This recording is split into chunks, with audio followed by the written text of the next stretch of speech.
The former president of South Korea, Yoon Suk Yeol, faces the final verdict on Thursday.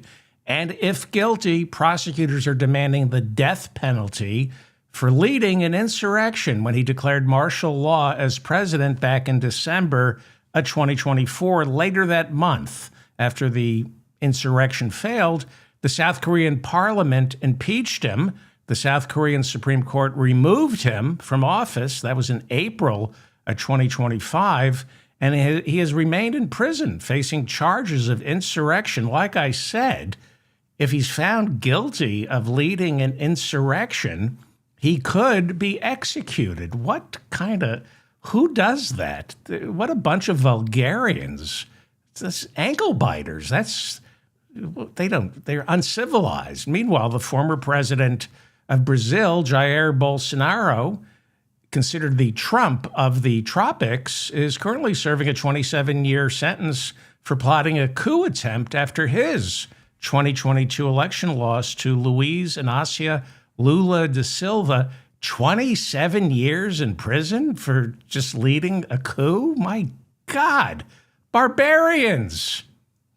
Ankle biters. Vulgarians. More on Donald Trump later on, on today's show. Wexner gives us less. Les Wexner, the billionaire who financed much of Jeffrey Epstein's transnational network of human trafficking, Les Wexner testified before the House Oversight Committee on Wednesday and revealed nothing. More on Les needing to give us more later. The Reverend Jesse Jackson passed away on Tuesday at the age of 84. President Barack Obama called him a true giant. Donald Trump called him a force of nature. Publicly, we know what he called him privately. In 1984, Jesse Jackson sought the Democratic Party's nomination for president, coming in third behind Walter Mondale and then Gary Hart. He got nearly 20% of the vote in 1984, winning primaries in the District of Columbia, Louisiana, South Carolina, Virginia, and Mississippi. He won one of the primaries in Mississippi. 4 years later, Jackson ran again, this time coming in second, getting 30% of the vote in 1988, winning a combination of 13 primaries and caucuses. And early on in the 1988 race for the Democratic nomination, he was the frontrunner. He had the most delegates, but eventually Massachusetts Governor Michael Dukakis eked out the nomination, and we know how that went. George Herbert Walker Bush beat him. Michael Dukakis would have been a great president. Here is the Reverend Al Sharpton remembering the civil rights leaders' run for president in 1984 and how that affected Al Sharpton's vision for how he himself could affect change. He opened my eyes that we could make a difference, we could make change, that we could not be cynical. So by him running, as never had been an elected official, with most black elected officials at that time not with him in '84, when he ran and did that, I believed that we could make a difference, we could change laws, and which is why I went from just being bitter to trying to be better and be able to help change the system by not just fighting the system, but fighting it inside and outside at the same time. And here is the Reverend Al Sharpton on how Jesse Jackson touched him personally. What he did for me personally, I was born and raised in Brooklyn. My father left when I was 10. Unlike many other ministers that I looked up to, I didn't come from a high pedigree, nice family with my father and grandfather and great-grandfather preachers. My father left. Jesse was born out of wedlock. He taught me, his slogan was, I am somebody. It's not how you're born, it's where you go with it. So he made me believe even a kid on welfare in Brownsville, Brooklyn, could be somebody because of Jesse Jackson taught me that. Look what he did, born out of wedlock in Greenville, South Carolina. If he could do it, I could do it. It's easy for a preacher that's got PhD and his daddy was a big preacher and granddaddy.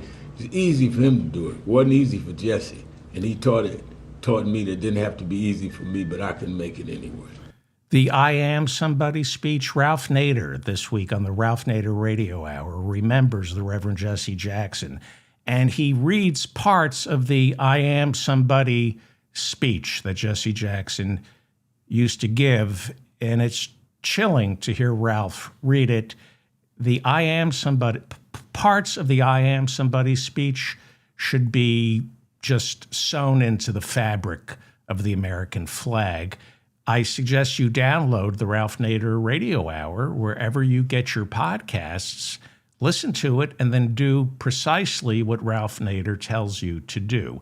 This is the Mop-Up. I'm David Feldman in New York City. Thank you so much for finding me. I don't think it's an exaggeration to say things are not going well for Donald Trump or the Republican Party. A new Associated Press poll shows Trump getting a 36% approval rating.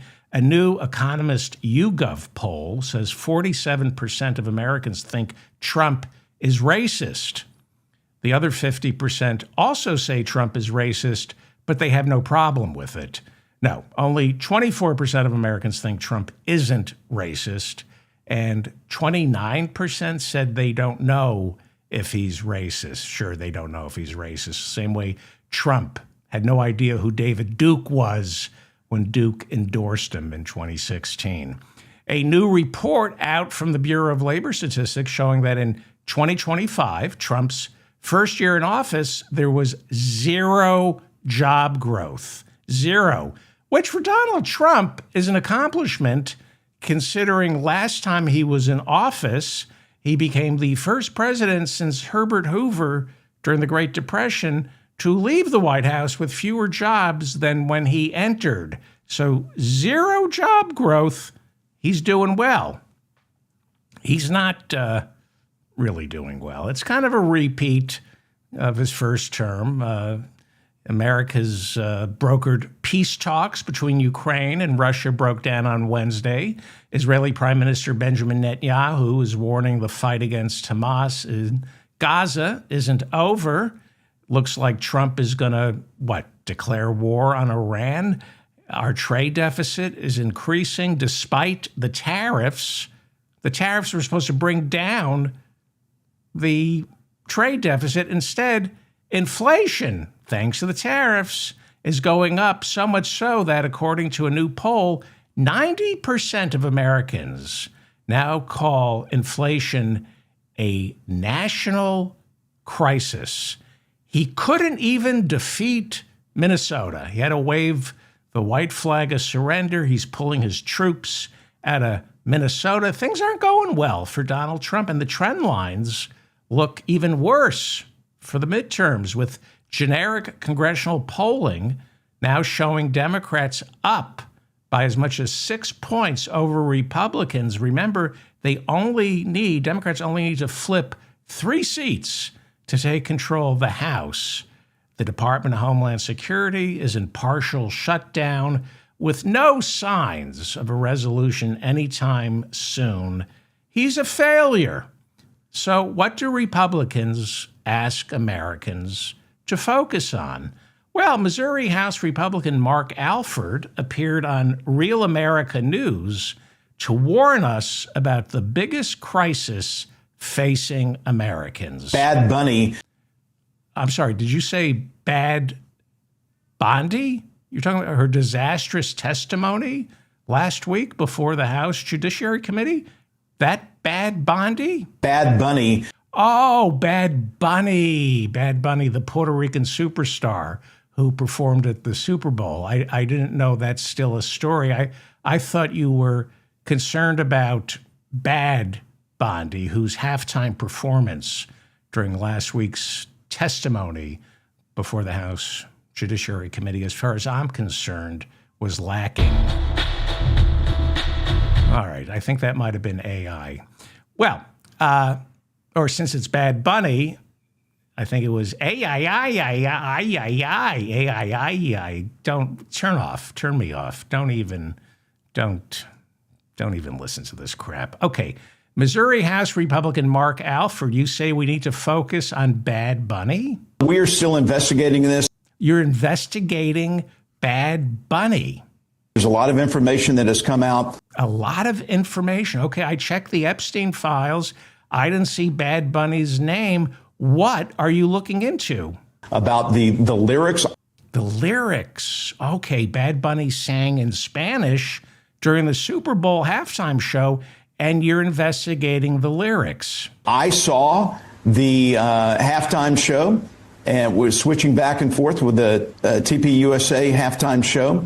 The lyrics, from what we have seen from Bad Bunny, are very disturbing. Oh, wow. Very disturbing. So was he like passing secrets to the Russians in Spanish? What did he say? You know, I don't speak fluent Spanish, okay? Oh, that comes as a surprise to me that you don't speak fluent Spanish. You come across as such a cosmopolitan sort of guy. I bet you have a heavily stamped passport and you want to learn about the world. Okay, you say Bad Bunny committed some crime with his lyrics, but you don't speak fluent Spanish? You know, I don't speak fluent Spanish, okay? I know how to ask where the bathroom is, but... Really? That's the only thing you decided to learn how to say in Spanish?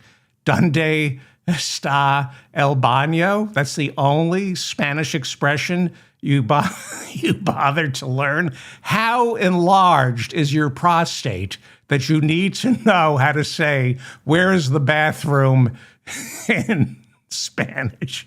These lyrics, if it is true what was said on national television, we have a lot of questions for the entities that broadcast this, and we'll be talking with Brendan Carr from the SEC about this. But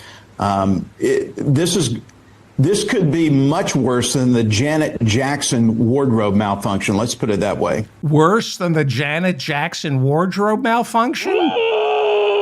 Excuse me. That must be the horseradish I had before the show. Not the Janet Jackson wardrobe malfunction. You mean the Justin Timberlake assault on Janet Jackson when he ripped her bra off, exposing her boob, and somehow that's called the Janet Jackson wardrobe malfunction? Blame the victim, why don't we? Justin Timberlake rips her bra off, and she paid the price for it. You know, if I didn't know any better, I'd say there seems to be a pattern here where here in the United States, we blame the victims. Interesting side note about the so-called Janet Jackson wardrobe malfunction. That was at the 2004 Super Bowl, and CBS ended up getting fined $550,000 by the FCC. You're looking at Les Moonves, who was at the time CEO of CBS, or CBS of CEO. Anyway, he was chairman of the parent company Viacom, and he was furious with Janet Jackson for having her bra ripped away by Justin Timberlake. He was so mad that Janet Jackson had her bra ripped away by Justin Timberlake, Les Moonves considered making her pay the fine. Instead, he decided to ban Janet Jackson from all CBS programming. He banned her from the Grammys. He ordered all Viacom-owned networks like MTV and VH1, as well as all the Viacom radio stations, to stop playing Janet Jackson's music because he was so angry with Janet Jackson for having her bra ripped away by Justin Timberlake. Justin Timberlake, who ripped the bra away, which I think is a nationally televised sexual assault. Les Moonves wasn't angry with Justin Timberlake. He got to perform at the Grammys. His music was played on MTV, VH1, and all the Viacom radio stations, not Janet Jackson, because she was sexually assaulted. Is it sexually assault when a man rips your bra off on national television in front of 100 million people? It's some kind of sexual assault. No order came down to ban Justin Timberlake's music, but Janet Jackson got punished. Les Moonves, head of Viacom and CBS, succeeded in derailing Janet Jackson's career to punish her for Justin Timberlake, what, sexually assaulting her, ripping her bra off during the 2004 Super Bowl halftime show? Leave a comment. Is that sexual assault? That's assault, right? Anyway, that seems like justice fairly meted out. Janet Jackson gets her bra ripped off by Justin Timberlake. Justin Timberlake goes on to a very successful career. Janet Jackson, her career is derailed. That must have been a wise decision. I'm sure Les Moonves, thought this over very carefully. I bet he put his judge's robes on, and Les Moonves possesses some kind of Solomonic wisdom, because how do you get to be the CEO of CBS or the CBS of CEO, whatever he was? But he has some kind of keen insight that he can look at Justin Timberlake ripping Janet Jackson's bra away, and he can see that Janet Jackson is the guilty party in all of this. I mean, somebody like me, I think, but what do I know? I think Justin Timberlake is the one who should have been punished. But I'm not Les Moonves, who rose to the commanding heights of American media. So what special discernment and acumen does Les Moonves possess that we mere mortals are so lacking in that we foolishly believe Janet Jackson was the aggrieved party in all this? What does Les Moonves know that we don't? Tell us, oh wise one. Well, here's a headline from The New Yorker. I believe this was, what year? Was this 2018 by Ronan Farrow? Les Moonves and CBS face allegations of sexual misconduct. 6 women accuse the CEO of harassment and intimidation, and dozens more describe abuse at his company. Well, let's see how CBS covered that story on their website. New Yorker investigation alleges sexual misconduct by CEO of CBS and claims 60 Minutes permitted abusive behavior. Sexual misconduct. Keep hearing that word, sexual misconduct. Well, I remember this story. It was only 8 years ago. I believe the women accused Les Moonves of rape. I'm pretty sure that, and you can Google this, at least 12 women accused Les Moonves of rape or sexual assault, depending on which state it took place in. But forced oral copulation, holding women down, wrestling to the ground, and then doing his whatever. I mean, it's been described as either rape or sexual assault, but not sexual misconduct. Sexual misconduct? What are we, British? Sexual misconduct? It sounds like bad table manners, like he belched during cunnilingus. At least 12 women accuse Les Moonves of either rape or sexual assault. That's not sexual misconduct. And even if you don't believe all women, what are the odds that at least 12 would individually, in isolation, invent similar stories like that? So I don't think he was ever accused of sexual misconduct. Can we find a headline where Moonves is at least accused of sexual assault? I'm not asking for him to be accused of rape. All I want is him to be accused of sexual assault. Here's from Vice. Here's all the women who've accused CBS chief Les Moonves of sexual misconduct. Even Vice called it sexual misconduct. That's Letitia James. Take a good look at Letitia James. She's the Attorney General of New York State, and she's running for re-election this year. 2 years ago, she emasculated Donald Trump, winning a civil lawsuit proving Trump defrauded banks and lenders to the tune of at least $500 million. And she proved he had no money. He couldn't post bond.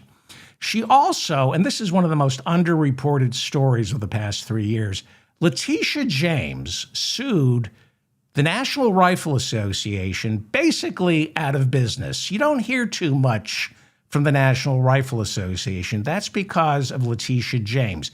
Remember that prick, Wayne LaPierre? He was the head of the National Rifle Association. Letitia James broke Wayne LaPierre into little pieces. He's a broken little man now, Wayne LaPierre. Okay? That's what Letitia James did. Nobody talks about that. And Donald Trump can't run a charity in New York State because Letitia James proved, and he settled with her while he was president in 2019.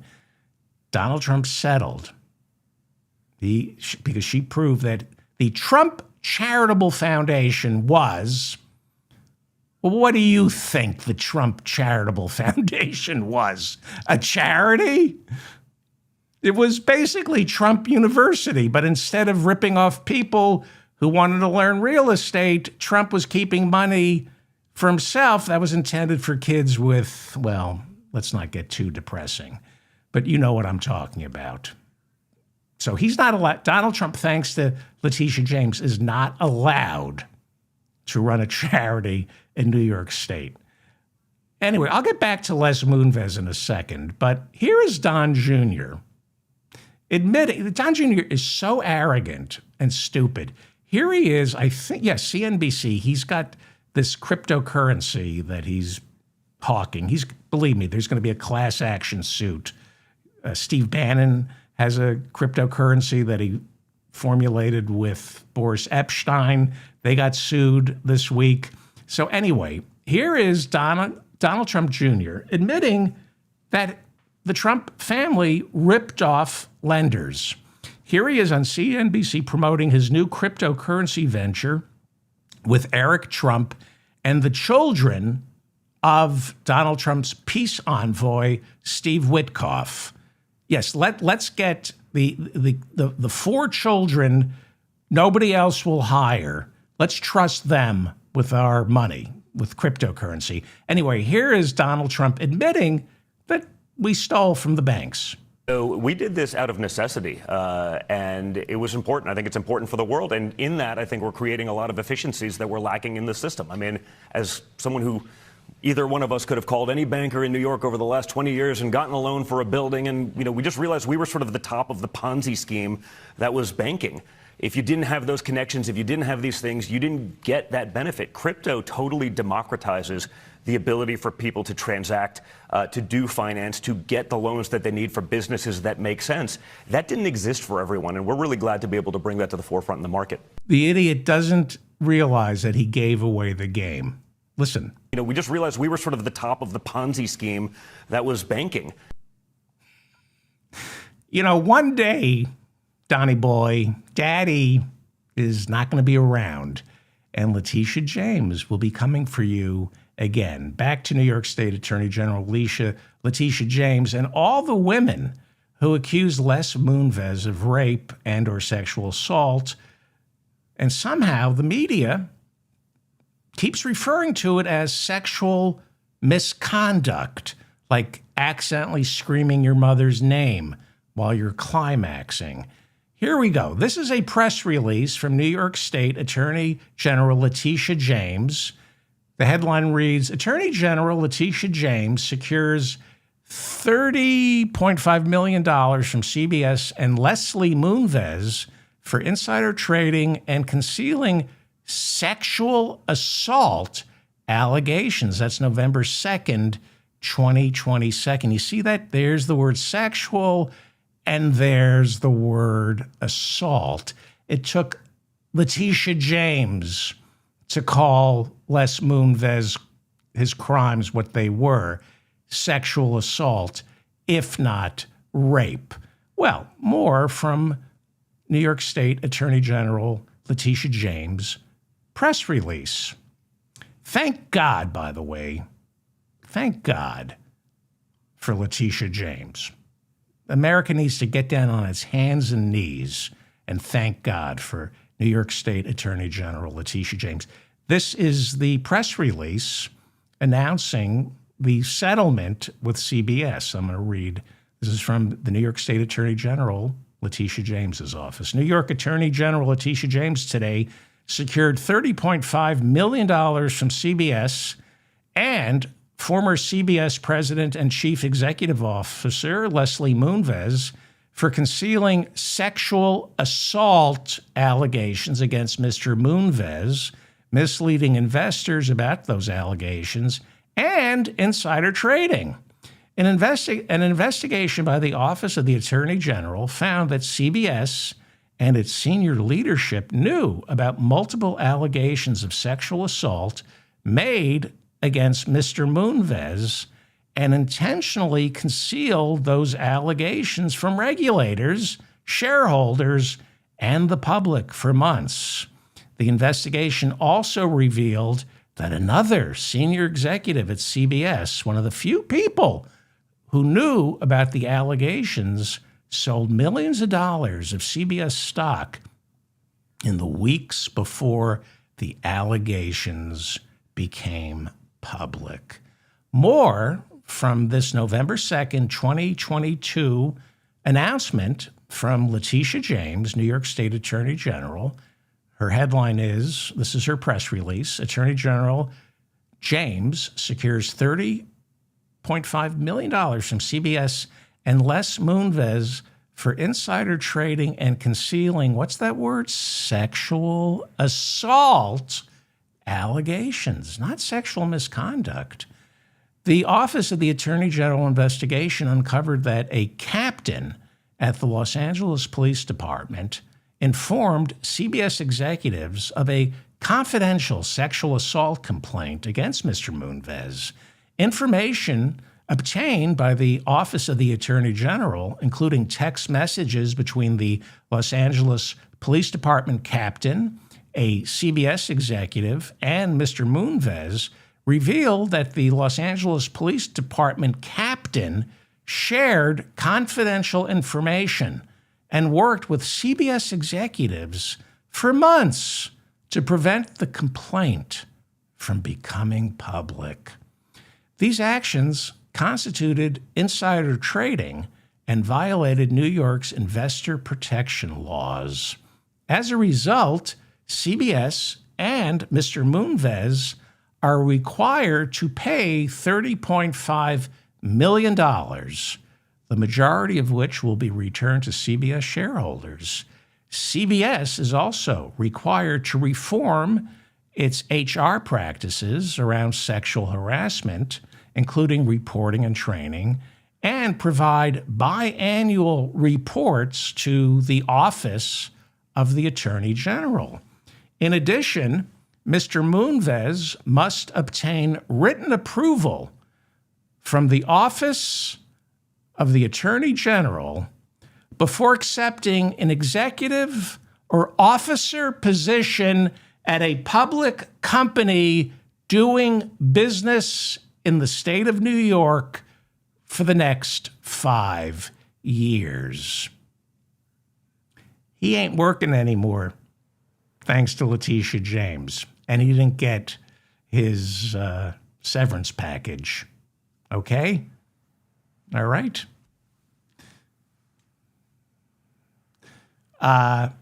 Yeah. Sexual assault, not sexual misconduct. Wasn't misconduct. Les Moonves didn't perform 69 wearing a plastic lobster bib. That's sexual misconduct. Sexual assault, which is also rape, depending on what state you're in, okay? And women accused him of rape, okay? So that is who Les Moonves is, the former CEO of CBS, or the former CBS of CEO. He had to step down. He had to give up a $120 million severance package. He sued for it. At least 12 women accused him of sexual assault or rape. And he said, I want my $120 million. Didn't get it. Well, all the women he destroyed, physically assaulting women. You can Google it. Famous actresses destroyed their careers after he assaulted them. He would assault them physically and then destroy their careers, including Janet Jackson, right? She had her bra ripped away, and then millions got ripped away when Les Moonves punished the victim. Not Justin Timberlake, the perpetrator, no. Les Moonves punished the victim. I'll get to the Epstein files momentarily. But let's get back to Missouri House Republican Mark Alford, who insists Bad Bunny's performance was worse than Janet Jackson's wardrobe malfunction. I love this part of his interview because he doesn't say Justin Timberlake assaulted Janet Jackson. The bra malfunctioned. Nothing to do with Justin Timberlake's fingers. The wardrobe, Janet Jackson's wardrobe malfunctioned like it's an airbag that accidentally went off while the car was going 70 miles an hour. So this is the host. But at least that was a malfunction. I mean, this was apparently intentional. This was intentional, yeah, yes. and So let me just set this up. This is the host of this Real America program. That's an actual network, Real America, where the Congressman Alford appeared. And they talk about Janet Jackson's wardrobe malfunction being a mistake. It was unintentional. Like Justin Timberlake didn't do it on purpose. He didn't rip at her bra on purpose. He just couldn't control himself because he's a white man. It was unintentional. but at least that was a malfunction. I mean, this was apparently intentional. This was intentional, yeah, yes. and they could not have said this were it in English. What did they say? What did they say? So just the fact that we're at a place in our country where we had a fully not understandable halftime show to English-speaking people, which is the language of this country, by the way. Fully not understandable. You should learn English if it's the language of our country, which it's not. But don't worry. You know what? Obviously, some kind of crime was committed. It sounds like a job for Pam Bondi, our Attorney General. God, I hate AI. Actually, it turned out not to be a job for Pam Bondi. It turned out to be a job for Stephen Colbert's friend, Brendan Carr, the commissioner of the FCC. Seriously. Congressman Alford wrote a nasty letter demanding that the FCC look into what Bad Bunny said in Spanish. Then Florida House Republican and bigot Randy Fine, who people are calling for him to resign for what he said about Muslims. I'll get to that on tomorrow's show. Randy Fine called Bad Bunny's performance illegal and demanded an investigation. So did Tennessee Republican Andy Ogles. So FCC Chair Brendan Carr ordered NBC to turn over transcripts of Bad Bunny's performance, and an investigation was conducted. Yeah, what they did is they got somebody to translate it into English. And yesterday, the FCC quietly said, yeah, nothing bad happened other than a person of color performing during the Super Bowl halftime show. So he's going after The View now. He's not went after Colbert, now he's going after The View. Well, we turn now to the pedophiles. And a different not Les Moonves, Les Wexner, the richest man in Ohio. He testified behind closed doors inside his New Albany, Ohio estate before the House Oversight Committee investigating Jeffrey Epstein. Wexner, 88 years old, after his aunt lent him $5,000 in 1963, Wexner went on to create a sprawling network of clothing and lifestyle brands and stores that left him with an estimated $8.1 billion in the bank. Hundreds of millions, possibly $1 billion of his fortune ended up in Jeffrey Epstein's portfolio. Jim Comer, the Republican chairman of the House Oversight Committee, didn't make the trip to Ohio. He instead said he had much needed oral surgery.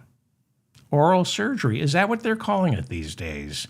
Comer needed to have Donald Trump's ass removed from his tongue, so he couldn't show up for the testimony. No Republicans showed up for Les Wexner in Ohio. Kind of strange, since they promised to get to the bottom of who financed Jeffrey Epstein, but only the Democrats were interested in what Les Wexner had to say. Here is ranking member of the House Oversight Committee, Robert Garcia, during a break in the testimony of Les Wexner. Here is Robert Garcia talking to reporters. We're here because we want to talk to anyone that has information about Jeffrey Epstein and Ghislaine Maxwell's crime, abuse, and trafficking of women and girls. There is no single person that was more involved in providing Jeffrey Epstein with the financial support to commit his crimes than Les Wexner. That is already, as we all know, in the public record. You would think the Republicans would have shown up to ask Les Wexner questions, more from ranking member of the House Oversight Committee, Robert Garcia. And we should be very clear that there would be no Epstein Island, there would be no Epstein plane, there would be no money to traffic women and girls. Mr. Epstein would not be the wealthy man he was without the support of Les Wexner. And not one Republican showed up for his testimony. During his testimony, Les Wexner didn't plead the fifth. Instead, he called Jeffrey Epstein a world-class con man. Wexner told the committee, quote, "I was naive, foolish, and gullible to put any trust in Jeffrey Epstein." Wexner told the committee, quote, "He was a con man, and while I was conned, I have done nothing wrong and have nothing to hide." Wexner testified under oath that he never witnessed or had any knowledge of Epstein's illegal exploitation of minors. Well, all exploitation of minors is illegal. Wexner said under oath he participated in none of it and was not a co-conspirator. More on that in a second. Wexner told the House Oversight Committee on Wednesday he never saw Epstein in the company of a minor. Nobody ever told him or suggested to him that Epstein was trafficking girls. Wexner said under oath, quote, "I was never on his airplane." Yes, you were never on his airplane because technically it wasn't his airplane, it was your airplane. The Lolita Express belonged to Les Wexner, and then somehow it ended up with Jeffrey Epstein. One would think the Republicans would have come to Ohio and asked Les Wexner questions. Like, why did Jeffrey Epstein end up with your Lolita Express? And then, of course, there's the issue of Epstein's New York City townhouse, one of the largest private homes in Manhattan, where former Prince Andrew stayed. That townhouse belonged to Les Wexner, but somehow ownership got transferred to Jeffrey Epstein. How did Epstein end up with the deed? You would think Jim Comer, chairman of the House Oversight Committee, tasked with getting to the bottom of the Epstein story, would want to ask Les Wexner some questions. Wexner testified on Wednesday that Epstein purchased that Manhattan townhouse from Wexner, and he paid market price, no special discount. Let's see the financials. Show us the financials. Wexner said he visited Epstein's Island once for only a few hours with his wife and young children while they were on a family cruise. He brought his children to Pedo Island. I wonder if they ran into Howard Lutnick and his idiot kids while they were visiting Pedo Island. Wexner testified that he didn't engage in any untoward activity with Epstein. He said, "I've never cheated on my Abigail," that's his wife, of the past 33 years. That's Abigail in the middle, sitting between her husband and Jeffrey Epstein. Who's the third wheel in this picture? An undated letter found in the FBI files that Epstein drafted. This is a letter that Epstein drafted. It's in the Epstein files. He never sent this to Wexner. It contains the following words, quote, "You and I had gang stuff for over 15 years, a great deal of it that she was unaware of." Can we assume she was Abigail Wexner? I don't know. Wexner's wife? And what did Epstein mean by gang stuff? Were Wexner and Epstein members of Tren de Aragua? Are they Venezuelan gang leaders? What does gang stuff mean? I have an idea of what gang stuff is. He writes, "I have never once, not once, done anything but protect your interests.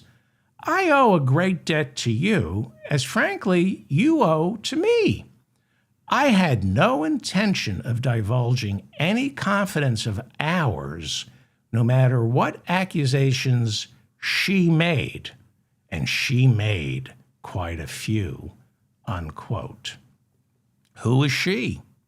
Possibly Virginia Giuffre, who testified under oath in a 2016 deposition during her defamation lawsuit against Alan Dershowitz, that she personally was forced by Epstein to have sex with Les Wexner more than 3 times. And she said under oath she knew for a fact that Les Wexner had sex with minors.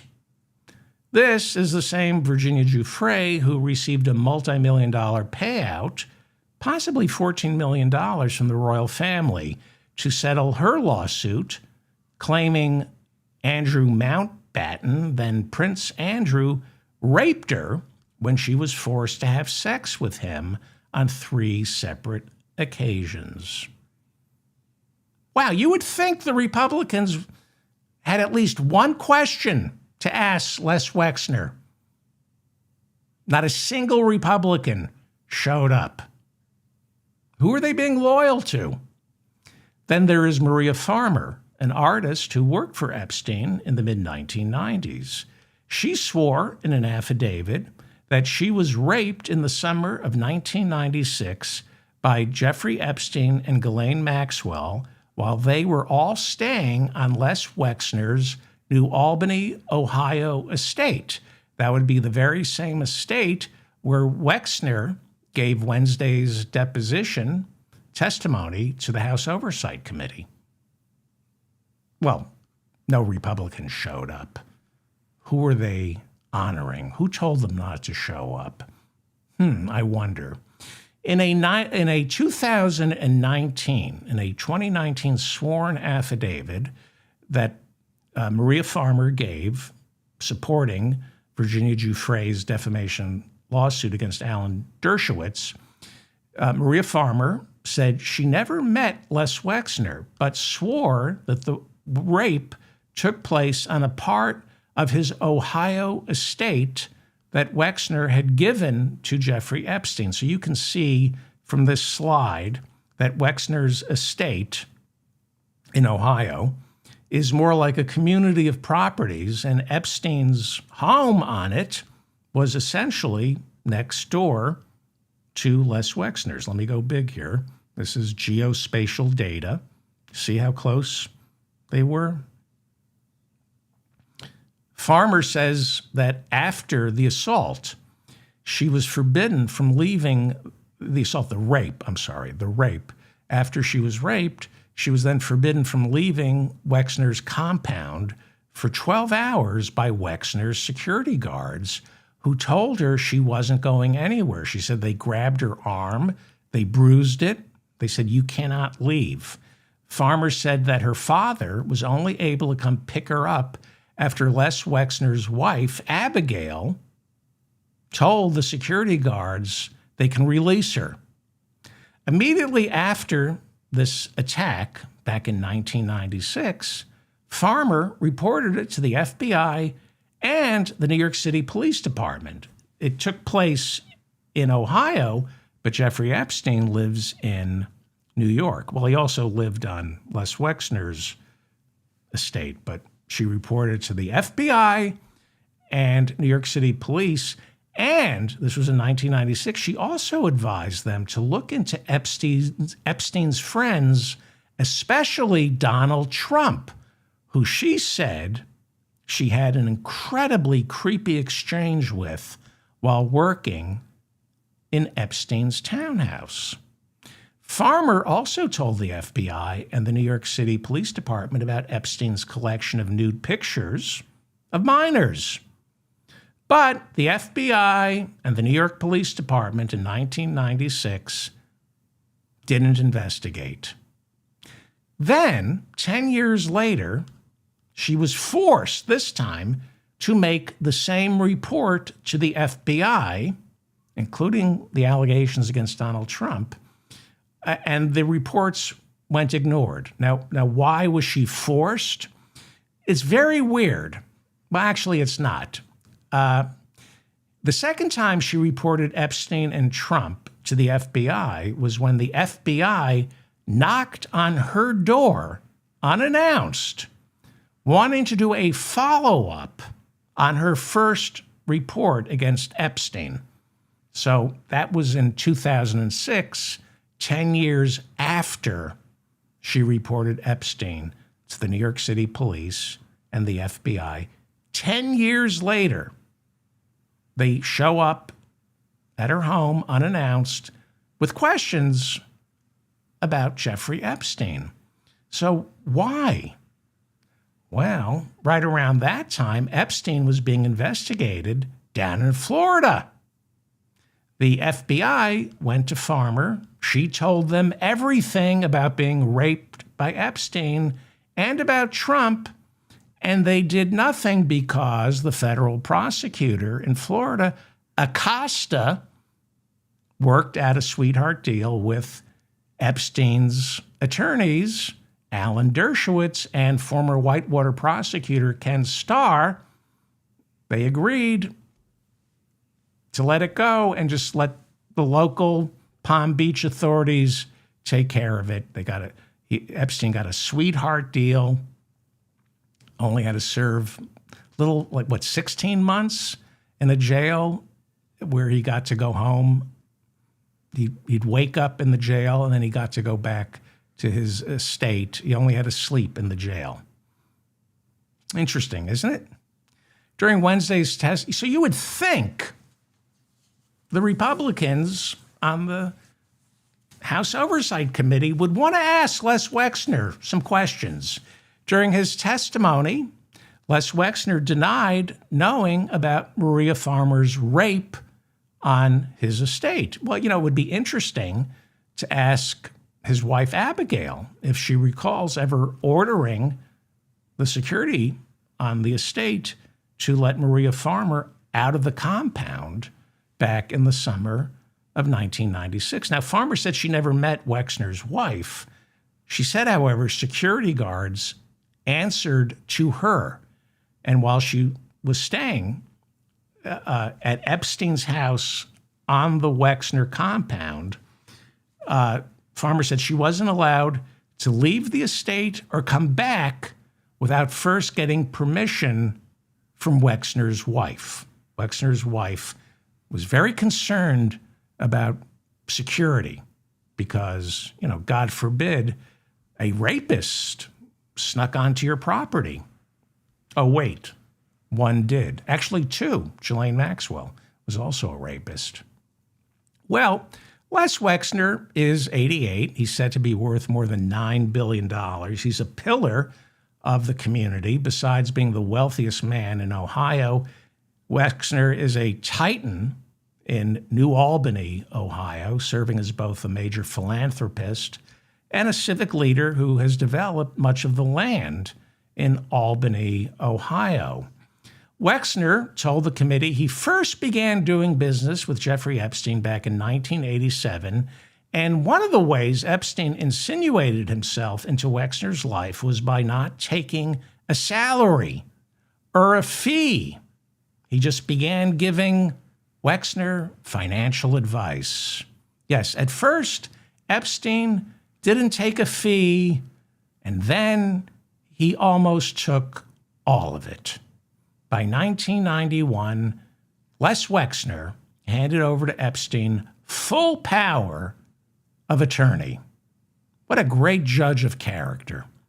Wexner maintains that he severed all relations with Epstein in 2007 after learning that Epstein was being investigated by Palm Beach police for trafficking girls, although Wexner called it legal problems. It was also at this time that Wexner claims his wife Abigail discovered that Epstein, quote, had misappropriated vast amount of sums from the Wexner estate. Vast amounts of sums. Well, Wexner's attorneys told investigators in 2008 that Epstein stole hundreds and hundreds of millions of dollars from Les Wexner. California House Democrat Robert Garcia, the ranking member of the House Oversight Committee, says Epstein stole $1 billion from Les Wexner.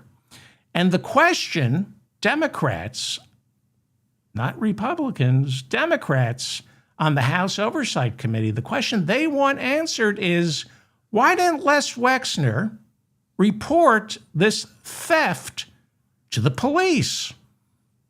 I don't know. Whenever somebody steals close to $1 billion from me, I call the police. That's what I always do. The other discrepancy, of course, is Les Wexner saying he broke off all correspondence with Epstein in 2007, but the Epstein files show Wexner corresponding with Jeffrey Epstein in 2008, right after Epstein made the plea deal in Florida. One of the emails that Les Wexner sent to Jeffrey Epstein, it's in the files, it says, "You violated your number one rule, not being careful." That's what Wexner said to Jeffrey Epstein after he got his plea deal. He said, "You weren't careful." He didn't scold him for, what was he? He pled guilty to soliciting an underage prostitute. Les Wexner in the email said, "You violated your number one rule of not being careful." In other words, you got caught. Didn't scold him for soliciting an underage prostitute. He scolded him for getting caught. Kentucky House Republican Thomas Massie, who co-authored the Epstein Transparency Act, said during Pam Bondi's testimony last week that the unredacted Epstein files show the FBI considered Les Wexner to be one of Jeffrey Epstein's co-conspirators, or at least a secondary co-conspirator. But for some reason, Pam Bondi redacted that, despite the Epstein Files Transparency Act that Massie co-authored specifically stating, the Epstein Transparency Act specifically states, the Department of Justice can only redact the names of victims, not alleged perpetrators of the crimes. Well, we all know that she redacted the perpetrators and unredacted the names of all the victims. A blatant message to future witnesses: keep your mouth shut, right? Here is Thomas Massie laying into the odious Pam Bondi. The title of this one is Child Sex Trafficking, Co-Conspirators, fully redacted. And by the way, I'm going to unredact them here. Les Wexner is in this. Now, your your deputy attorney general said, oh, well, he appears hundreds of times in the files, but he doesn't appear in this file until I forced you to release it, where he's listed as a co-conspirator, not to tax evasion, but to child sex trafficking, not to prostitution, not to money laundering, child sex trafficking. Why did Pam Bondi feel the need to redact Les Wexner's name? And why didn't a single Republican show up for his testimony on Wednesday? This is the Mop Up. I'm David Feldman in New York City. Thank you for joining me. Please leave a comment if I made any mistakes, if I misspoke. Please correct me. I issue corrections on the show. I read all your comments, and let's go on. This week, the House Oversight Committee heard testimony from Les Wexner. Actually, only the Democrats heard it. Republicans couldn't be bothered, or they were afraid of somebody who told them not to show up. Don't ask questions of the guy who can actually tell you what happened. Next week, it's the Clintons, Bill and Hillary. They're going to testify before the House Oversight Committee about Jeffrey Epstein. Why are Bill and Hillary testifying? Because there's nothing they can tell us that's of any value, because it's been 25 years, a quarter of a century since Bill Clinton was president. But Jim Comer, chairman of the House Oversight Committee, who couldn't be bothered to show up for Les Wexner's testimony, he got his House Oversight Committee to recommend citing the Clintons for contempt of Congress if they fail to answer the subpoena. They subpoenaed the Clintons to come to Washington and deflect attention away from Donald Trump being all over the Epstein files. See, Clinton isn't president. Trump is. But, let's get the Clintons in. Hillary is not happy about being forced to testify. Here she is speaking at the Munich Security Conference about inflicting pain on Vladimir Putin. But something tells me the person she's really wants to inflict pain on is her husband for putting her through yet another humiliation. You tell me, I'm going to play the tape. Is she talking about Putin or is she talking about Bill? Listen. Give the Ukrainians Tomahawks. Give them more missiles for their Patriot defense systems. Allow them to inflict more damage beyond the border into Russia. That's when they began to actually think about coming to the negotiating table, when Ukraine was able to reach targets that were inside Russia. Inflict enough pain. I mean, it apparently is not enough pain to have hundreds of thousands of Russian soldiers killed and injured. That is not enough pain for Putin.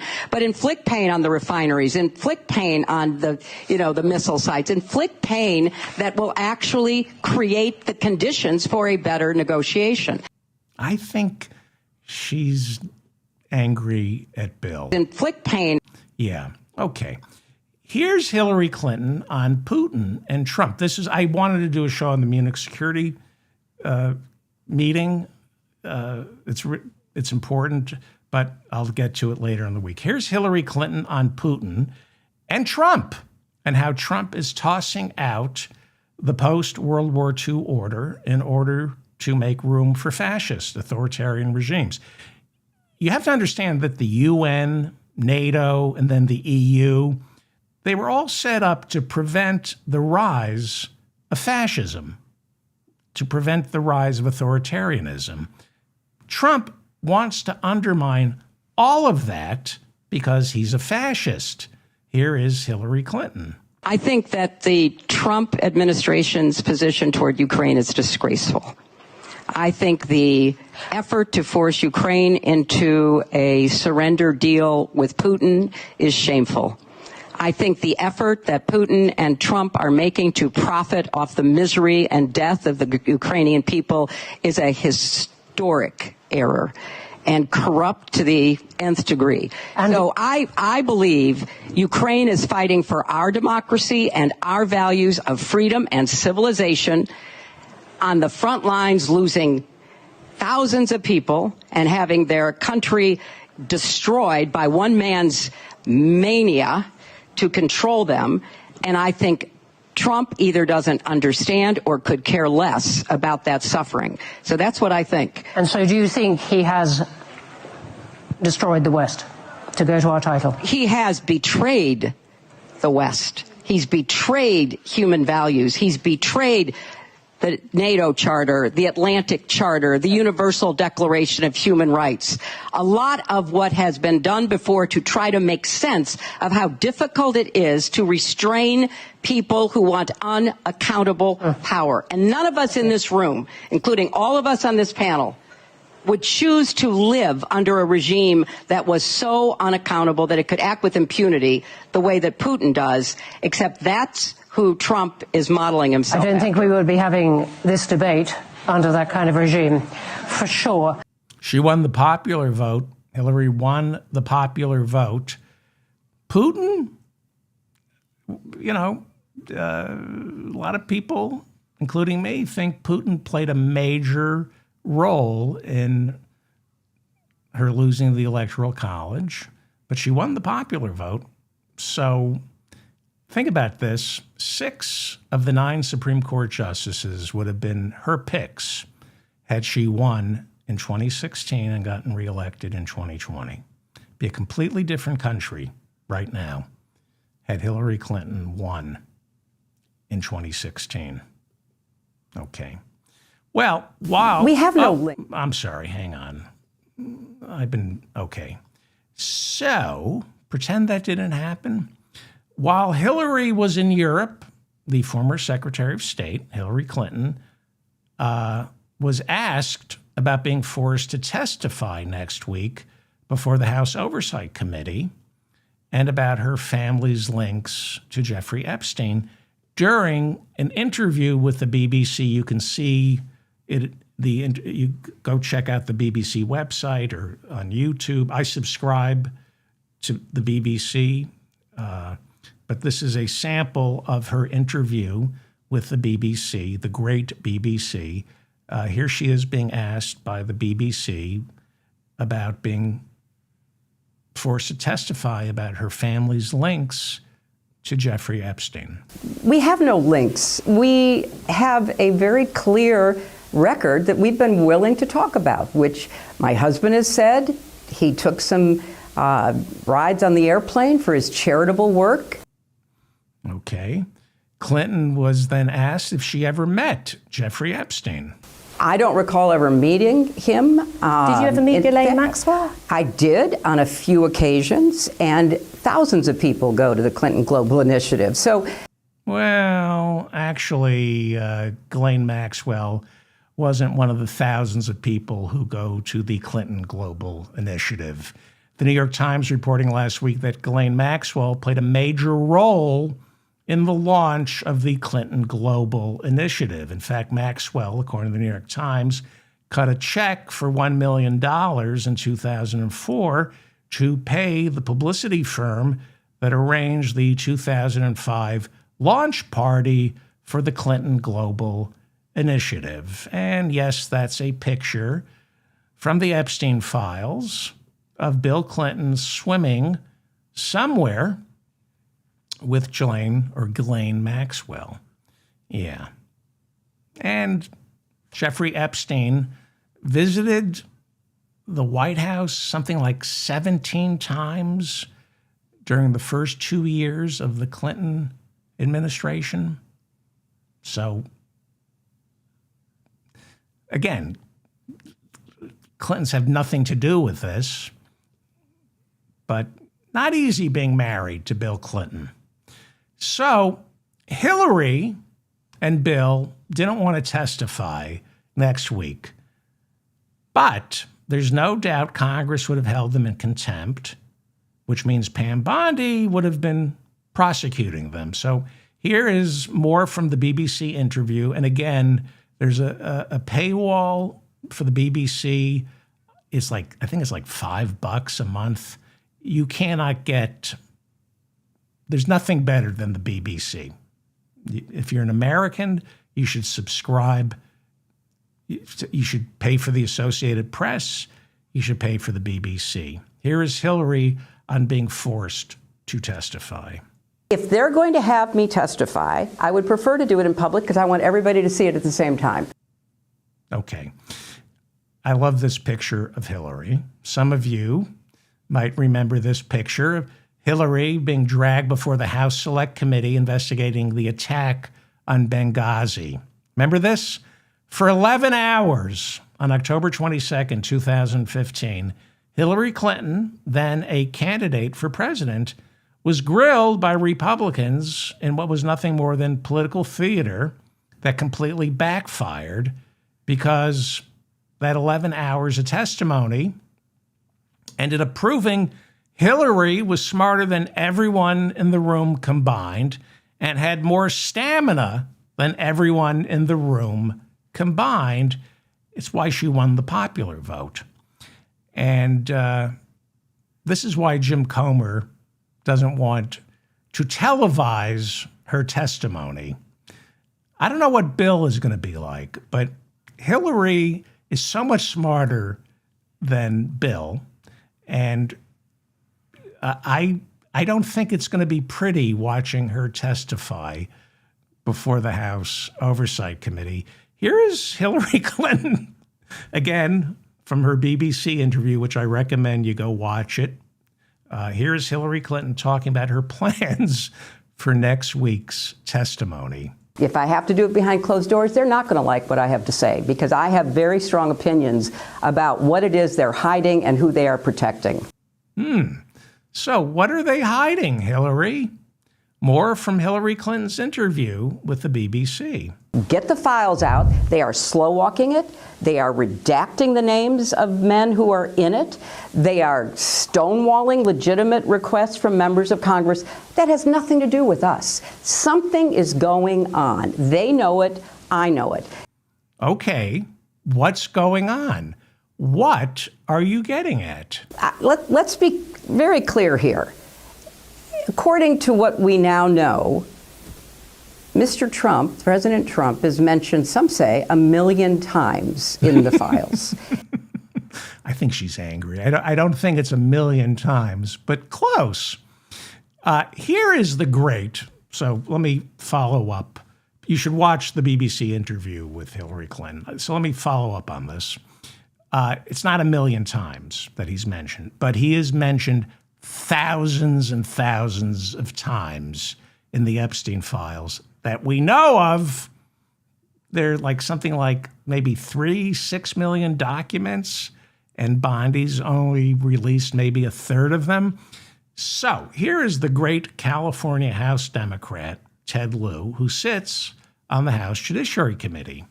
He explained earlier this month why Republicans are desperate for the Clintons to testify. He spells it all out. This is like incredible, and I can't believe it's not the top story in America. Now, Ted Lieu graduated magna cum laude from Georgetown Law School. I believe he was editor of the Law Review there. He was the cream of the crop at Georgetown Law. I think he was editor of the Law Review. He served 21 years in the Air Force. He was a JAG officer. Plus, and most importantly, he was Howie Klein's favorite member of Congress. Howie Klein loved Ted Lieu. And I had Congressman Lieu on my show back when he served in the California State House, right after his bill to outlaw gay reparation therapy was passed. He got gay reparation therapy banned in the state of California. He is a great man. Here is Ted Lieu explaining earlier this month why Jim Comer, Republican chairman of the House Oversight Committee, is desperate to get the Clintons to testify. Why are Republicans so interested in Bill and Hillary Clinton? It's because they're trying to distract from the fact that Donald Trump is in the Epstein files thousands and thousands of times. In those files, there's highly disturbing allegations of Donald Trump raping children, of Donald Trump threatening to kill children. Okay. If Ted Lieu is saying this, it's pretty amazing. So, you might remember last week's testimony that Pam Bondi gave before the House Judiciary Committee, where she had this outburst. Don't you ever accuse me of a crime. Okay, so now I'm going to play the whole clip that prompted that outburst. Former Prince Andrew, Donald Trump attended various parties with Jeffrey Epstein. I want to know, were there any underage girls at that party or at any party that Trump attended with Jeffrey Epstein?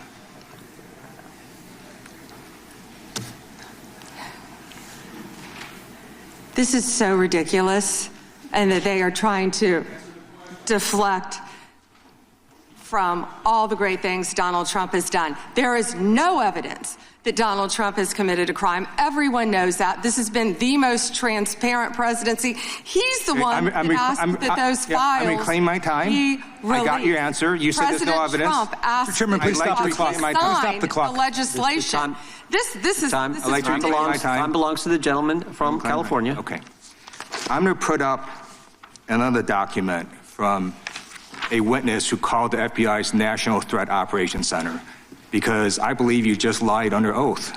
There is ample evidence in the Epstein file. Don't you ever accuse me of a crime. I believe you just lied under oath, and this is all on videotape. You said there's no evidence of a crime. I'm showing you. Here is a witness statement who called into the FBI's Threat Operations Center. He drove Donald Trump around in a limo. He overheard what Donald Trump said to Jeffrey on his cell phone. He was so angry, he was going to stop the limo and hurt Donald Trump. And he met a girl who said she was raped by Donald Trump and Jeffrey Epstein. She later had her head blown off, and officers at the scene said that could not have been suicide. No one at the Department of Justice interviewed this witness. You need to interview this witness immediately. Epstein should rot in hell, so should the men who patronized his operation. And as we say here today, there are over 1,000 sex trafficking victims. and you have not held a single man accountable. Shame on you. If you had any decency, you would resign right after this hearing concludes. The gentleman has expired. I'm David Feldman, reminding you to stay strong and protect the weak. Thank you for listening.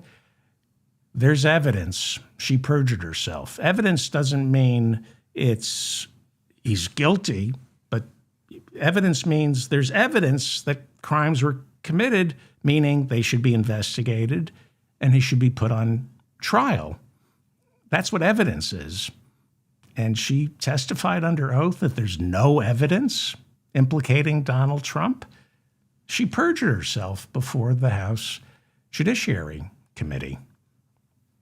To be continued. This is not the thing I wanted to talk about. I wanted to talk about the Munich Security Council meeting, and I didn't think the Epstein files would blow up this way. It is telling us everything we need to know about the ruling class. And I don't think the victims are going to see justice. I'm hoping the perpetrators see justice. That's what I'm hoping for. But I don't know how the victims see justice. I checked to see all the women who complained about Les Moonves, and I don't think there were any settlements with them, unless they were kept private. But anyway, please hit the like button so I remain in your feed. I know it's hard to find this show because I keep irregular hours, so please hit the notification bell. That will alert you to when my next show is. I'm trying to do more shows. Thank you to Bob and Mila in the chat room for keeping the conversation civil. Again, leave a comment. I read all your comments, so if I made a mistake, let me know. Subscribe to this channel. Subscribe to my newsletter. And everything else that other people who have podcasts tell you to do. Thank you for listening.